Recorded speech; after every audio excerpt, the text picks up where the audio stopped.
The children were playing out. The weather had been miserable for ages. Then suddenly that morning it had changed. It was summer, glorious summer. Dad made his usual remark. Other countries have climates. In England we have weather.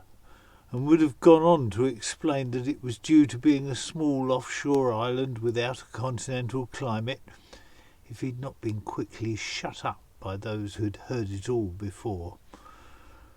The street was a short cul-de-sac with 60 houses along one side, and a school had been planned for the other side, but never built.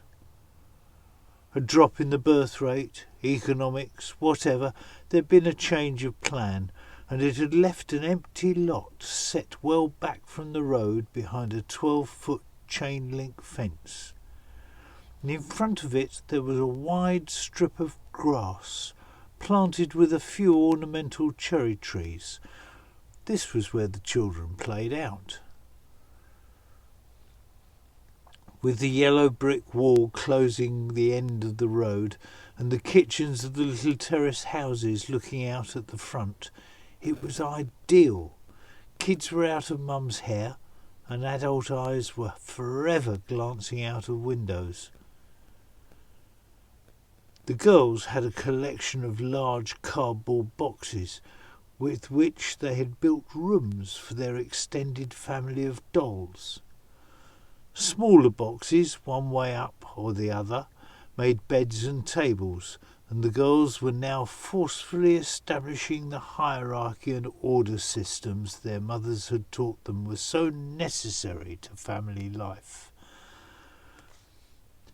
Halfway up the road, opposite number 6, was the phone box. All the houses now had phone lines of their own. Besides, most of the inhabitants had phone mobiles.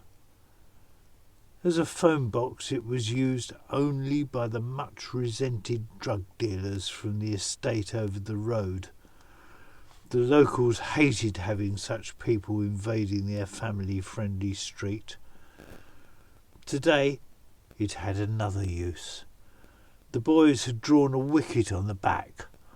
After much discussion, it had been decided that it would be the height of the bat, which was Colin's and a proper one, and with a gap slightly narrower than the ball left between stumps.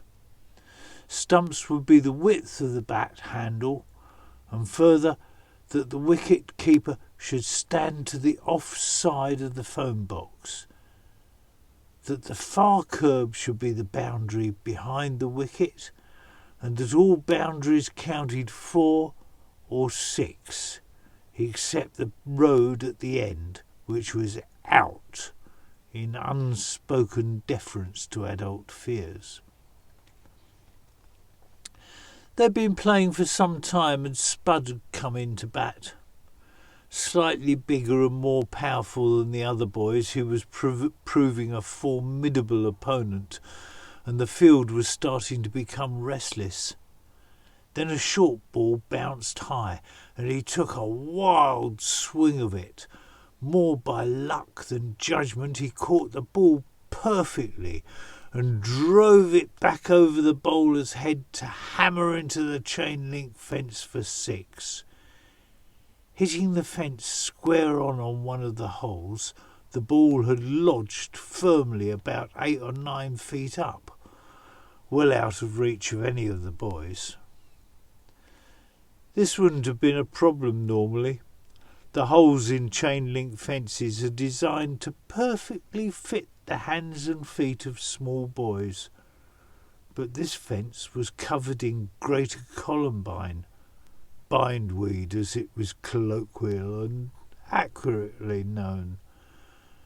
Not only did the stems and leaves fill the conceal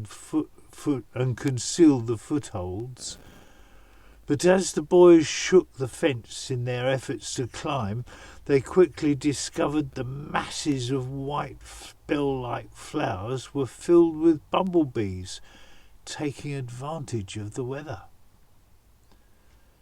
Colin began plucking the flowers to make a path to his ball, pulling at the white bells.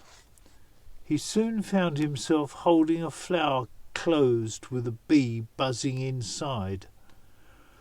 The girls turned out not to be frightened of it, and he was stuck for what to do with it, afraid it would turn on him if he simply released it. The phone box.